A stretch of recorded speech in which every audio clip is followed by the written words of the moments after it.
How has somebody else's faith impacted you? When we were still living in Texas, when we went to kids church, I had received information that my cousin went into like a coma. This little kid, 2 years younger than me, his name was Guillermo.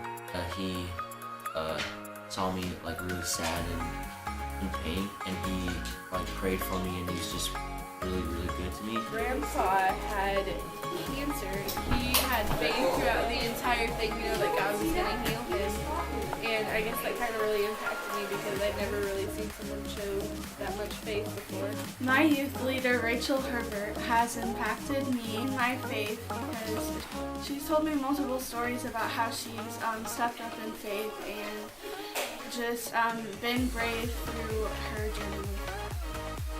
One of my best friends' name is Michaela, and she's really inspired my life with her faith. Whenever I have questions about different things about faith or just life in general, she's always there and has really good advice. Hi guys, we're finally back with another Be Inspired video for the series. Today we're going to talk about faith. We're going to talk about why it's important to have faith, and whatever you're doing, just want to inspire you guys today. Our first question is, when or where is it hardest and or easiest to show your faith? Honestly, this is really a cliche answer, but school is the hardest place for me to show my faith, and I think that's probably the hardest place for a lot of people to show their faith. There's a lot of people in school that may not have the same religious beliefs as you. It's really just hard to step out in faith and still hold on to what you believe when other people are continuing to just try to drag you down and tell you different things. It's just hard to stand out, put what you believe first, and just be brave, basically. I'd say the hardest place for me is honestly like on my own, like when I'm by myself, because you can be good about putting on a face or acting like, you're the strong Christian that has no doubts ever, but in reality, who actually, doesn't doubt sometimes? I mean, God is a great and amazing God. I don't deny that for a second, but me, I'm a human. I have my own flaws, and sometimes one of those flaws is that I doubt in what I know is the greatest thing, which is God. And so sometimes when I'm on my own and I don't have the support of Jesse or my family and my other friends around me, I get like down on myself, or I start to, just doubt God in general or the way I've been living my life. Some of the easiest places could be church. You're surrounded with Christians, you're surrounded with people of your own beliefs. But one place that I've definitely felt in my own life that's been the easiest, that I definitely thought was going to be the hardest, has been my workplace. And it's not because the people that I work with believe the things that I believe. It's honestly because the people that I work with are so supportive. They're not judgmental, they're just loving. It's just easy to just be yourself around them. It's not like I talk about, Christian things around them 24/7, but it's not, difficult to be a Christian there. I think the easiest place for me is camp, Green Pastures specifically. The reason that I say that rather than just church in general is because at camp I tend to be surrounded by lots of like kids and stuff, just people younger than me, or even if they're not physically younger than me, sometimes they're younger than me spiritually. And it kind of, not that it inflates my ego, but it makes me feel better knowing that I can help them and I can support them by showing my faith and teaching them how to rise up and be young believers in God. And I really love that a lot. Being at Green Pastures is really awesome, and that's why it's easiest for me to show my faith there, is because I'm just too excited to see them grow that I don't want to for a second be thinking about my own issues. I want to help them in any way I can. Our second question was, over the years, how have we learned to show faith in the hard places? Being able to overcome, the hard places in showing my faith is definitely having the support system that I have. Having those times at camp or at church, or just anywhere, when I go out with friends that are Christians and people that believe what I believe, the fellowship that I get during those times, and just being able to talk about things with those people, and just having somebody or a group of people that believe what you believe, and you're able to talk to just openly about it. That's just so important, to grow in your faith. And I've just learned that over these years. At school, when you can connect with people that do believe what you believe, and you can find those people in your school, it may be hard, but when you can find them, it gets a lot easier just knowing that someone does believe what you believe, and you guys can stand up together. I like the wording over the years specifically because that's how I've learned, is through taking time and growing and not expecting too much out of myself, in the sense that I'm okay with knowing that I don't have a perfect relationship with God right now, but I'm working towards it and I'm fighting for it. And I want nothing more than to just hold his hand and be with him all the time. And even though sometimes that is really difficult for me, I am pushing for that goal, to be in constant worship and prayer. Like that, I pray over that myself a lot, that my mind can be in a 24/7 constant prayer, just a constant conversation with God going all the time. And so that's how I've learned to conquer the hardest places of showing my faith, is just knowing that I'm growing and I'm learning every moment of every day. And question 3, what can us not being afraid to show our faith do for others? What's the point? I think the whole point of showing faith to others and just having faith in yourself, it can help you to not be shy in yourself, and it can help others to not be shy. I know that, whenever I was starting this whole journey with being a Christian, and I would see other people step out and pray for people just on the side of the streets, or they would talk about it. I wanted to do that, but I was so scared. And people would talk about mission trips, but I was just so scared to leave. And people would just talk about, that kid over in the corner crying at school, or the kid sitting at lunch. I would be so scared to step out in faith.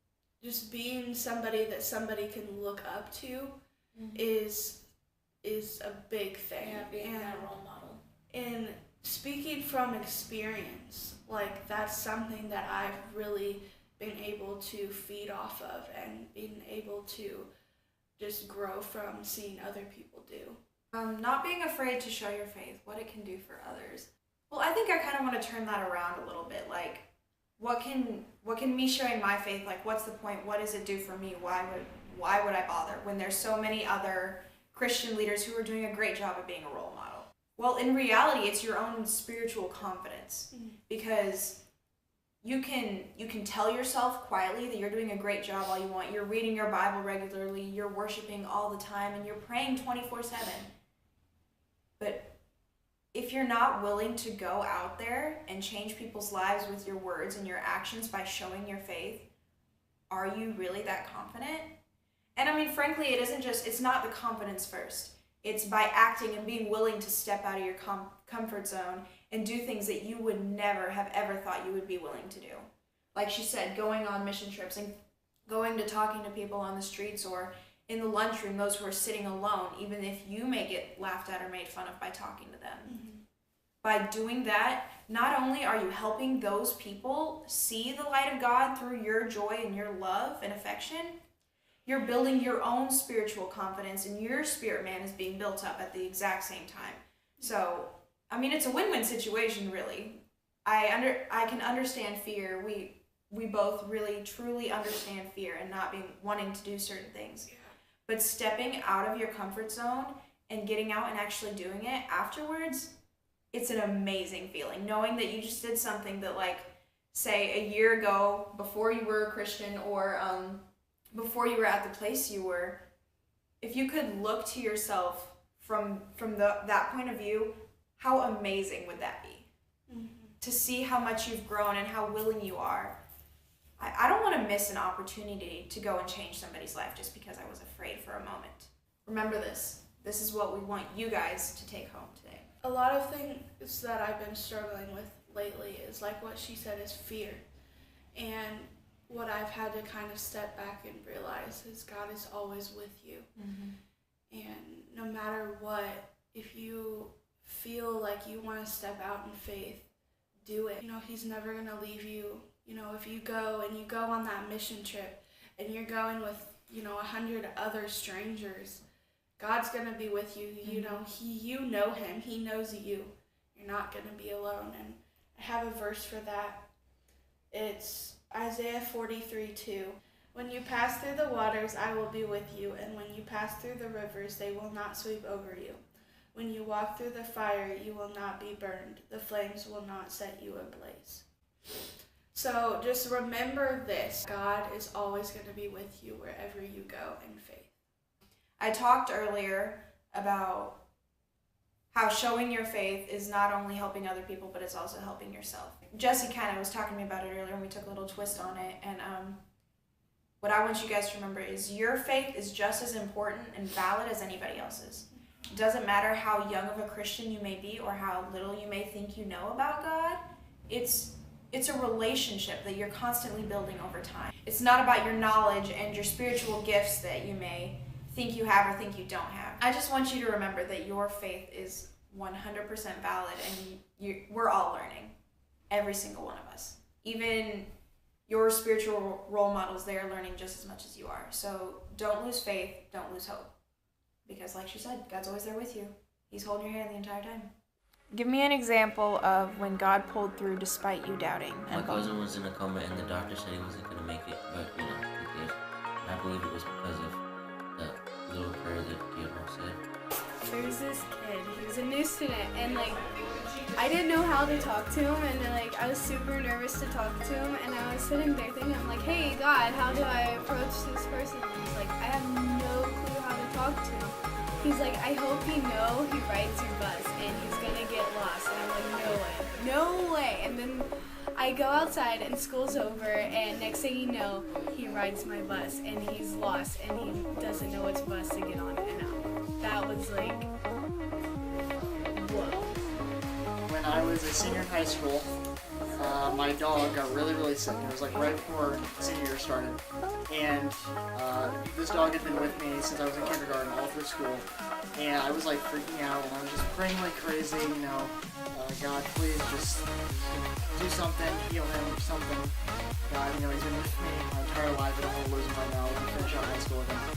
And I had a party coming up, and the day the party came, and all of a sudden, my dog acted like he was just fine, and we literally thought we were going to have to put him down, and we didn't have to, because he just got better, and it was just awesome. So just praise God for that.